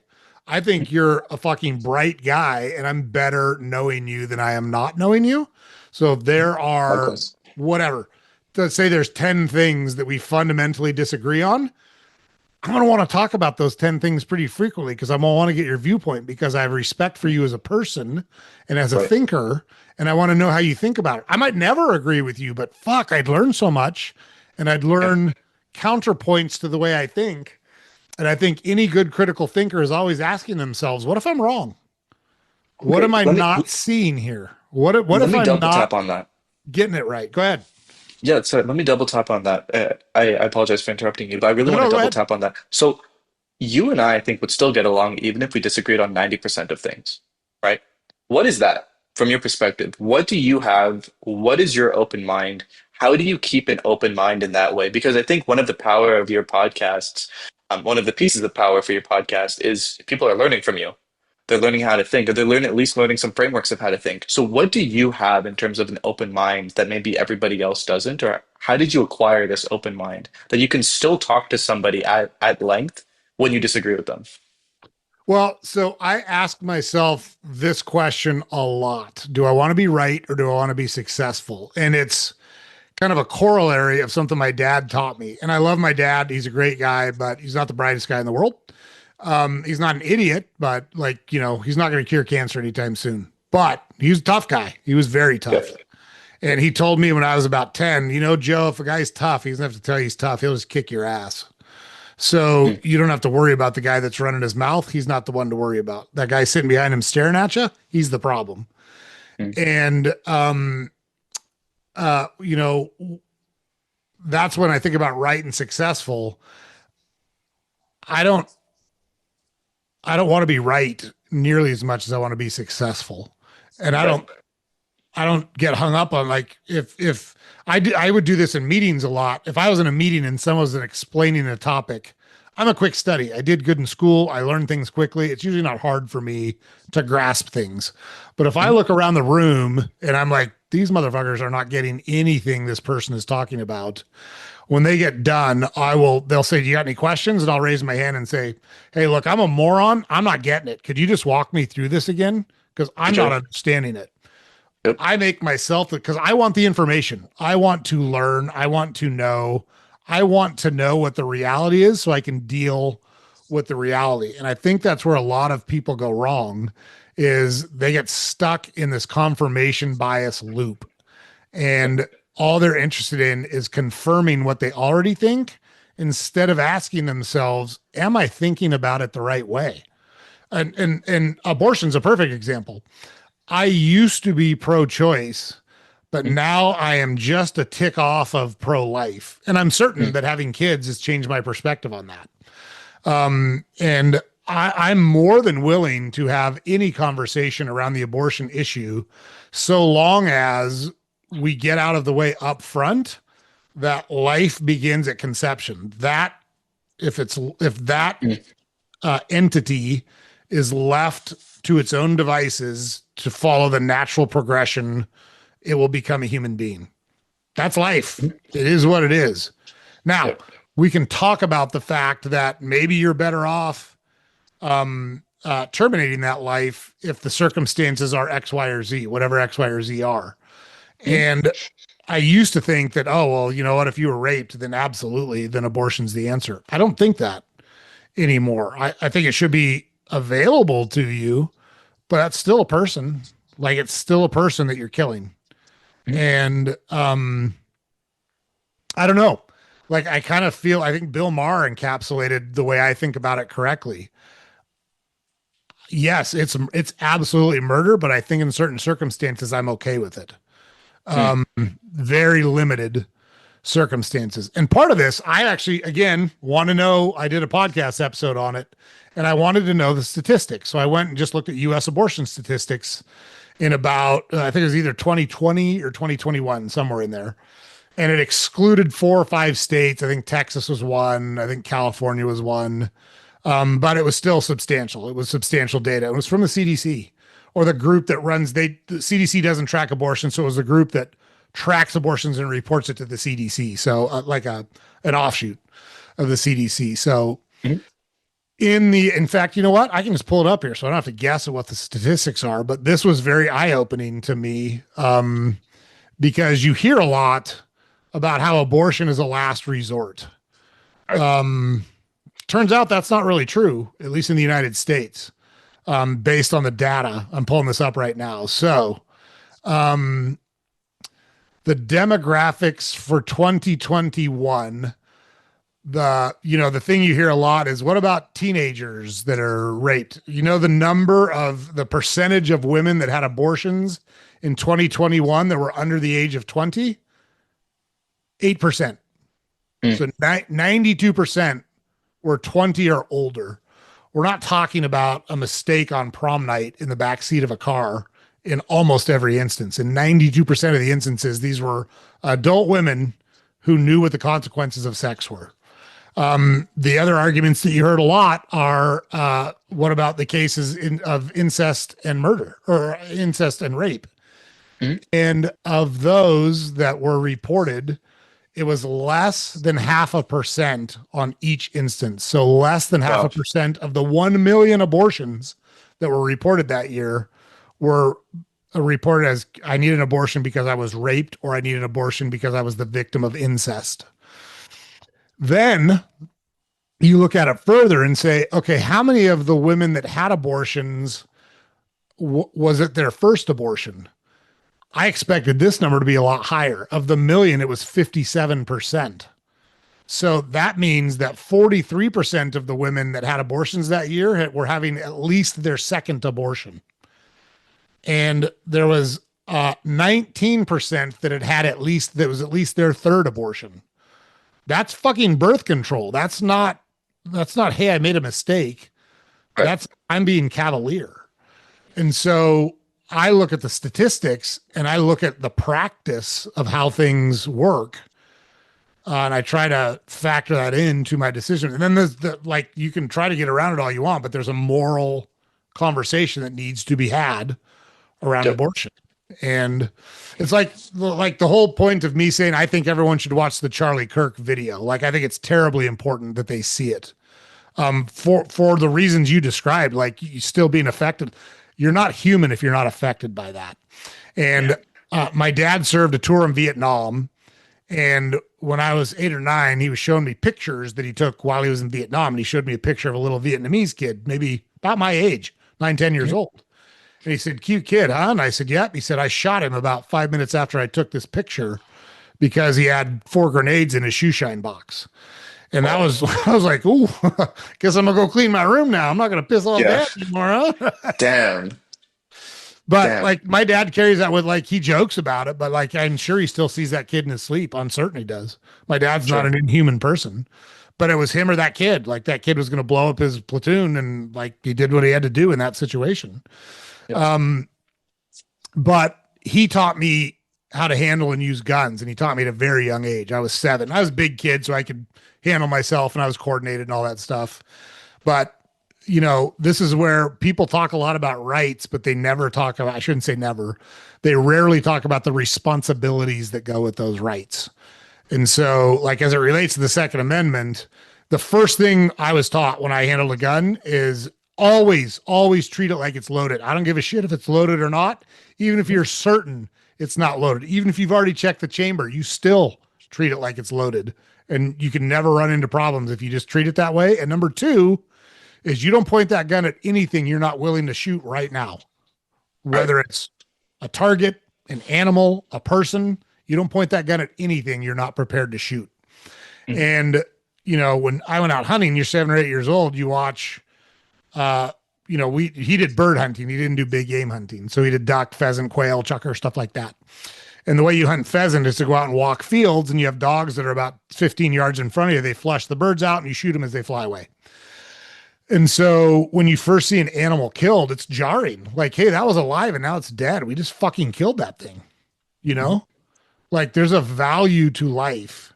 And we never killed it. Like we took it home, plucked it, and ate it. Like we didn't hunt for game. We Right. hunted and we ate it. We had food. When we caught fish, we cleaned them and ate them. So I was taught that at a very early age. That was a life we just took. It needs to have a purpose if we're going to do that. And those are responsibilities that go along with the rights that you're endowed. And so many people want to scream about their rights, but they don't want to accept their responsibilities. And I have a fundamental problem with that. Well, it's difficult to accept responsibilities. It's difficult to be held accountable because then I can't act any way I want. That to me, I mean, if I can't act any way I want, then you're taking away my freedom. And I want freedom. I want to act any way I want.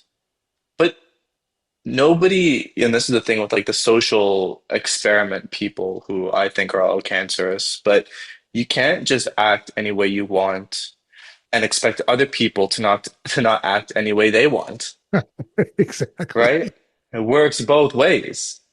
You go and you like there was a back in the day, there was a social experiment calling black people the N-word in the hood prank, right? And then obviously it's a very loaded term. You're saying it to black people, you're saying it to their face, and you're a white guy. And what do you think is going to happen, right? Eventually, you got a gun pulled out on them, and they're like, "Oh my God, what is happening right now? People are so violent." No, you're being an asshole. You're being very silly. And you know, but when you tell people that, sorry, let me rephrase. We're not teaching people that from a young age. We're not teaching them the parameters of reality. We're not teaching them the parameters of sociality. And so when we're not doing that, then they have to go and get checked like you did. You got checked by Doug Evans. Now you know not to do that, right? It's good for But me, now by the we've way.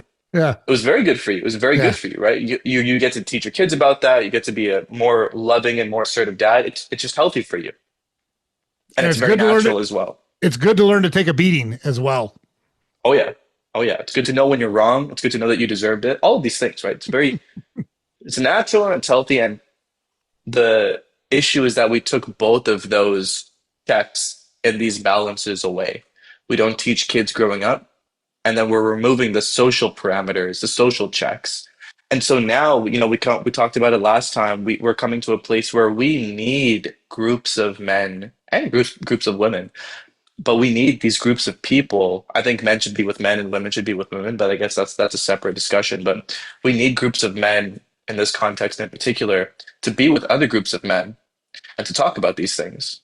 And so I can go to them and say, look, I'm being a bad boyfriend. This is what I'm doing. And have people like you saying, it's fucked up. Don't do that. I've been there. I know what you're going through. What's going on with you? Do you need a buddy? Do you need to go and work out? Like, do you need to go for a walk? You need to go, you were talking about shoulder to shoulder. Women do better face to face. Men go well shoulder to shoulder. Do you need to go to a bar? Do you want to go for a drive? All of these things. But we don't have that anymore. And so what do we turn to? Social media. Mm. Who on social media? Andrew Tate. What do we look at the other side for women? We look at all the female influencers, 666, six packs, six figures, and 6 foot, right? All of these things. And then we got even more polarized because we're not just polarized politically, we're polarized in terms of sexuality. We're polarized in terms of not just sexuality, but dating preferences in terms of romance. We're polarized in terms of simple things. Like polarization was so fun. I used to be a Manchester United fan, and so I'm polarized. I don't like Man City. Man City doesn't like me, but I'm not gonna Mm. go beat somebody up, right? Unless they're talking about my mother. It's just fun. But now polarization has such nitty gritty, devastating consequences because polarization now means that the country descends into civil war just by having a different set of opinions, just by Yeah. you saying that you're pro life.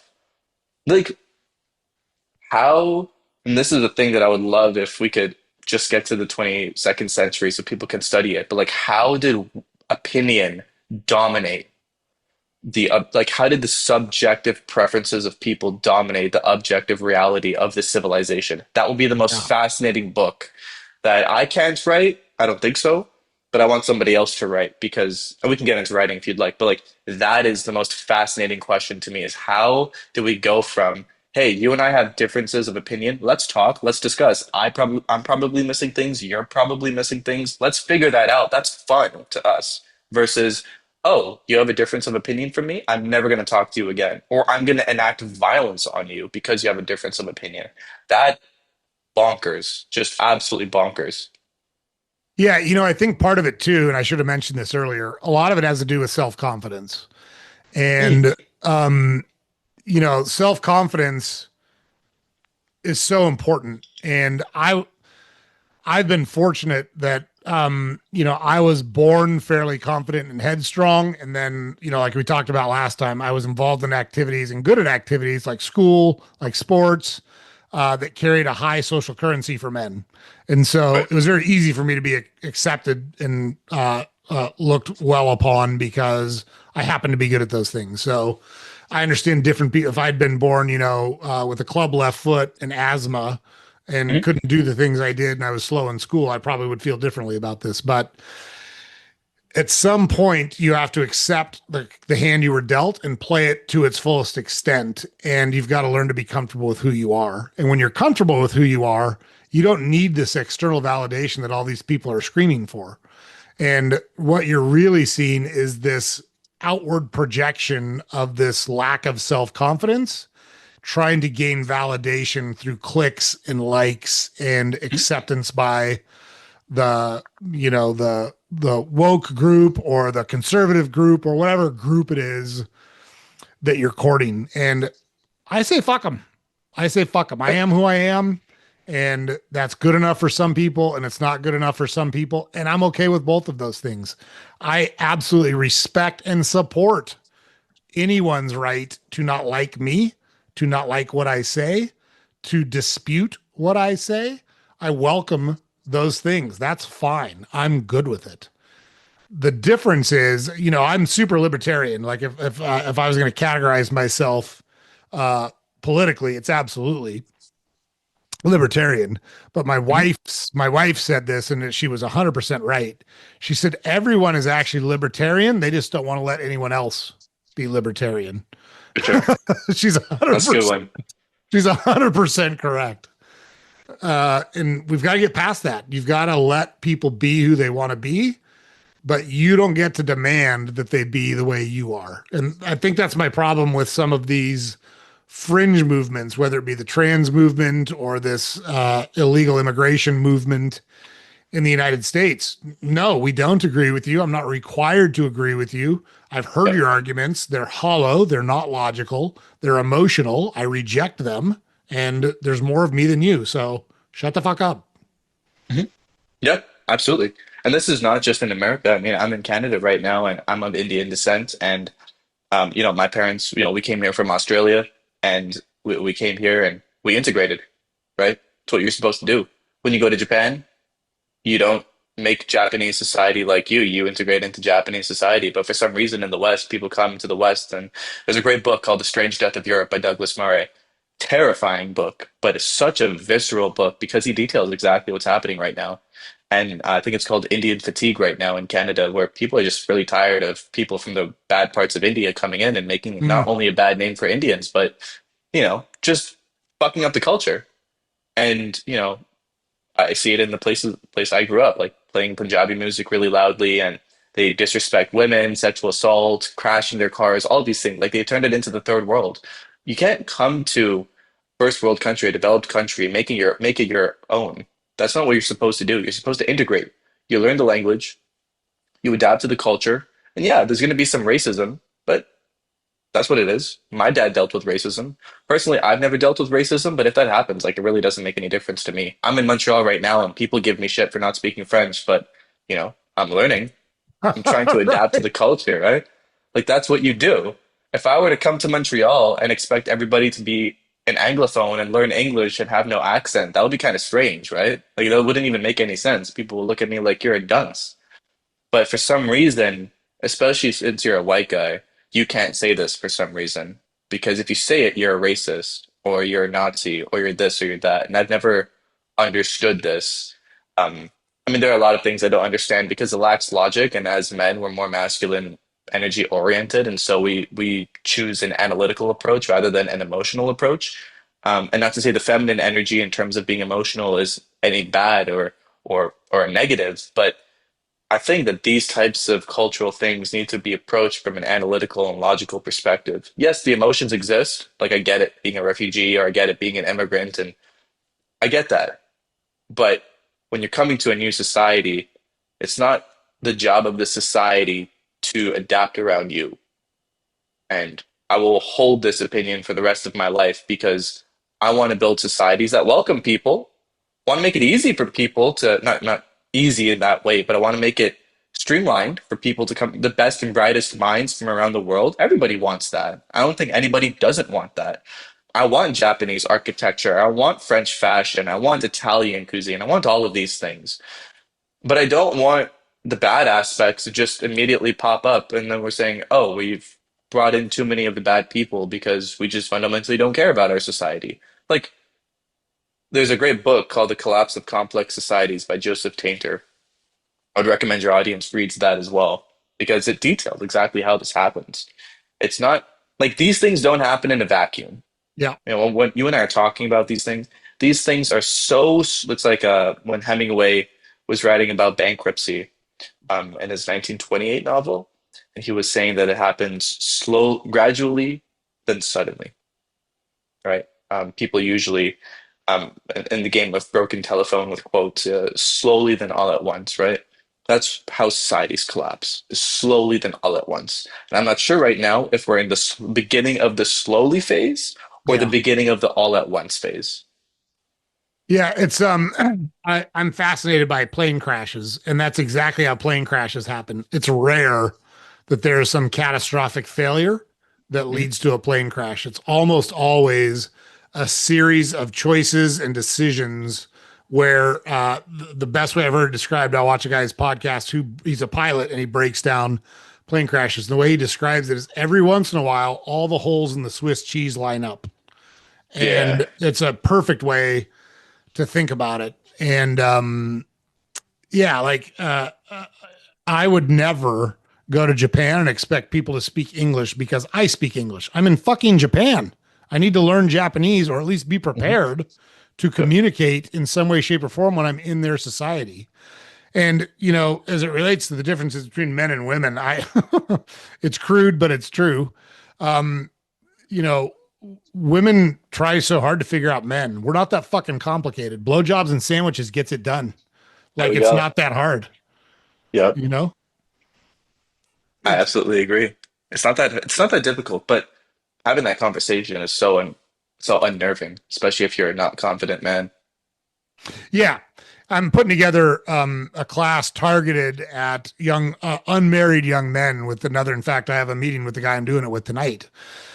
And it's interesting because there's a little bit of a generational gap there too. And we were dry running, how we were going to present. And I like to tell the story of how I met my wife because it's a great example. The girl I was dating broke up with me, and 2 nights later, I met my wife.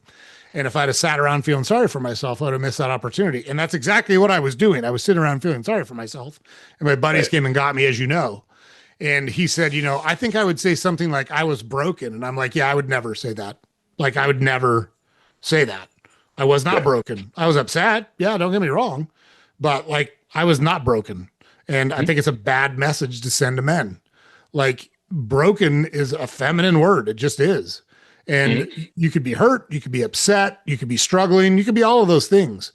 But men don't get broken. Men solve problems. And that's part of the problem is that we've kind of co-signed that it's okay to think that way as a man. And it's not okay to think that way as a man. It's okay to feel those feelings. It's absolutely okay to feel those feelings, but it's not okay to do nothing about it. And it's not okay Yeah. to not take control of your situation. And it's not okay to give up. Those things we can't abide as a Mhm. society because we count on men for leadership and risk taking and building and pioneering. That's what men do. And so if you want to be treated like a man, then fucking act like a man. Like it's Yep. really that basic, you know? Dude, And again, broken we is a choice. yeah, we all wind up in situations where we're struggling with those things. I'm no different. Sure. I'm no Yep. different than anybody else. So lest someone accuse me of living in a glass house, I do live in a glass house, so I don't throw stones. Right. But I get out of there quickly and I've figured out mechanisms and people who can help me when I need it. Mhm. And that's okay. It's just not okay to Absolutely. to live there. It's not acceptable. Brother, I know we're 20 minutes away. I'm down to do the writing process now if you're, Yeah, let's do you it. know, I'll let you drive if you like for what questions you have, but I have a lot of notes that I want to get out, so you let me know. Yeah, I was gonna say, go ahead and drive. We have lots of folks who have written books, and Gotcha. they have. I've asked them what motivated them because most of them, it was, hey, I had this experience, and then it led to this, and blah blah blah. I don't think that's the case with you. I'd love to hear, I guess, how you got started, determined that you were going to write books, and then what it is about that process that you enjoy and how it works for you. For sure. It's for me it's multi-layered. So I have you seen the movie Don't Look Up? Leonardo Yes, DiCaprio, I DiCaprio. have. So Yep. um those scientists, they were not informing the public because they wanted to, but because they had to, right? Fucking asteroid was coming and gonna smash the Earth, right? So they had to do it. And so for me, not to be sanctimonious again, but that's how I felt, or egomaniacal. I just felt like my generation really needed to understand this. And I also felt like there was not a piece of content or piece of media available out there that was in their language that existed in a way where they were able to understand it. And so if you have those two things, you have the capacity to do something, and you have the understanding that it doesn't exist and it may never exist, then it is your responsibility, it is your duty, it is your spiritual obligation to make that thing, to Fuck make it yeah. happen. I love that. You know, that is your duty as a person. And so I also, this is another layer, I want to create the most beautiful piece of art imaginable. And so I look at all the content that's out there and I say, well, what is something I can do differently? What is something that just does not exist?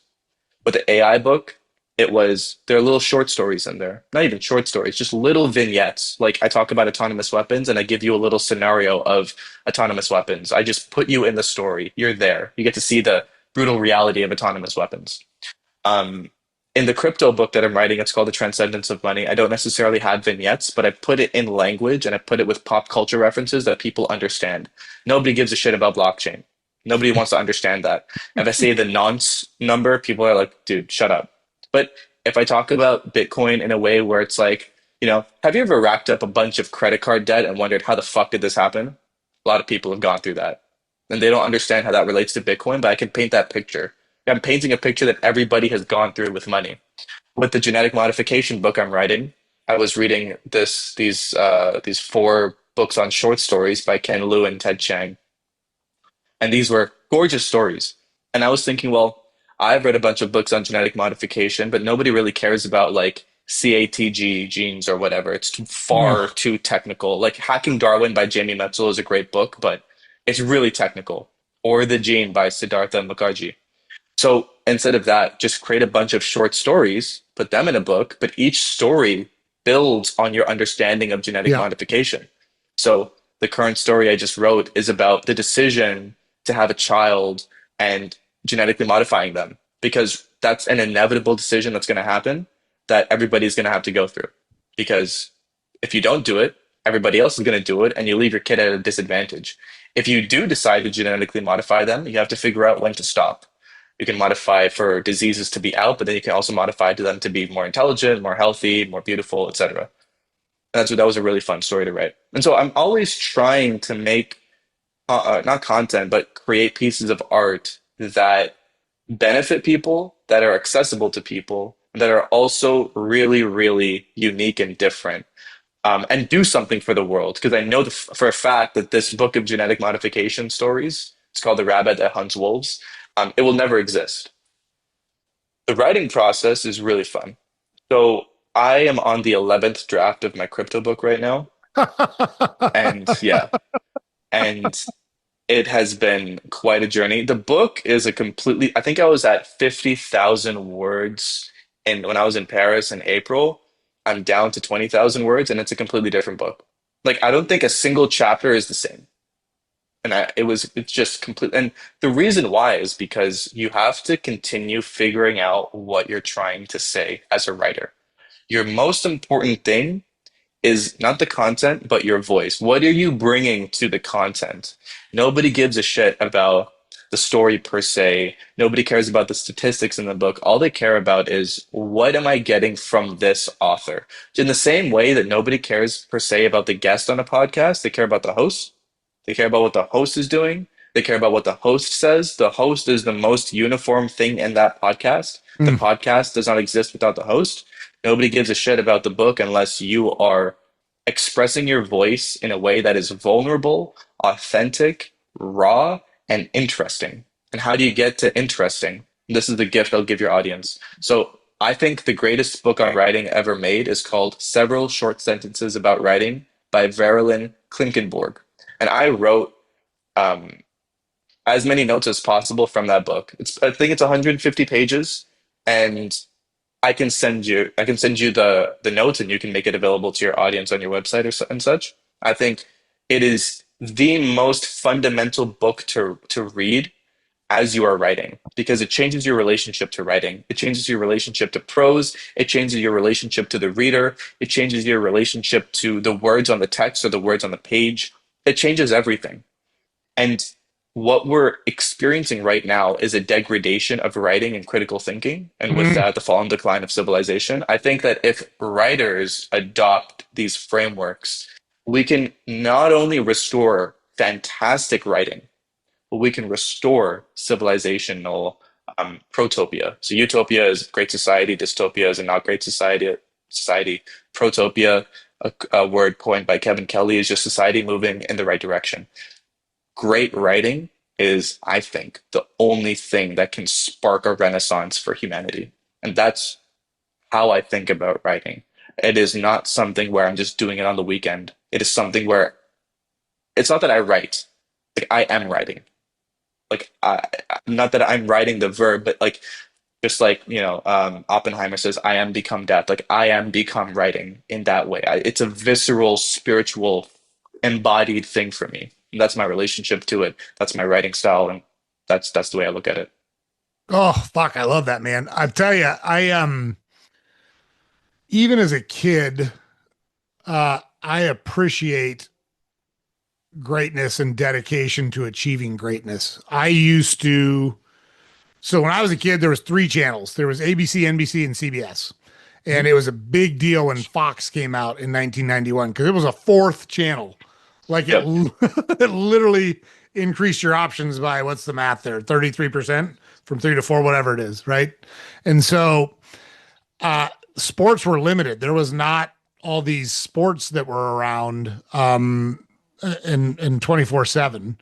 Um, and I used to wake up in the summer and I would watch Wimbledon.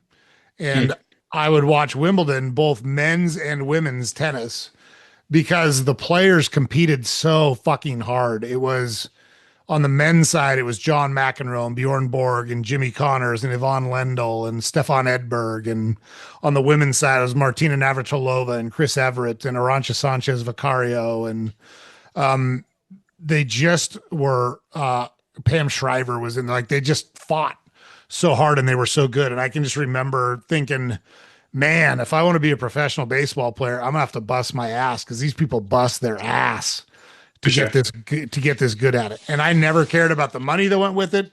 I never cared about the fame that went with it. I cared about the commitment to a thing, and I love that it's so easy to see that commitment and that passion come through when you talk about it. And that's what our entire podcast is about, is we want people to find that thing in their life and go after it the way you go after writing. So I really appreciate both your approach and you sharing it with our audience the way that you did, because that Dude, is exactly what we're talking about. yeah, brother. I mean, like I have such a emotional relationship to writing Mm, because, as I said before, it's something, I write a blog and writing is the only thing that I can do to take care of emotions and take care of my soul, right? If I feel something, I'm going to write about it. I'm going to relate to it. If I think about something and I think it's a really cool thought, I'm going to do my best to expand on it and really just do as much as possible with it. It's not a very casual activity for me. I write casually. I try to write in an accessible way. I think writing, if you have a good relationship to it, because some people don't, some people use ChatGPT to write. I think that that's corruptive for certain things. Like I'll be honest, like I'll write my like YouTube description with ChatGPT. sure. Yeah, why That's not? cool. Like I don't really care. Nobody's reading that anyway, let's be honest. It's for SEO purposes. But if I'm writing a blog post, I will not touch generative AI, not once. Like I just wrote a blog post called The Places That Hold Ghosts, and it was about this emotional conjuring I had of going to the places that my ex and I would frequent, and I realized that the places that hold ghosts were not these brick and mortar places externally. It was how I was feeling, what was happening in my body as I was going to those places. And I realized that the ghosts are not out there, but they're in here.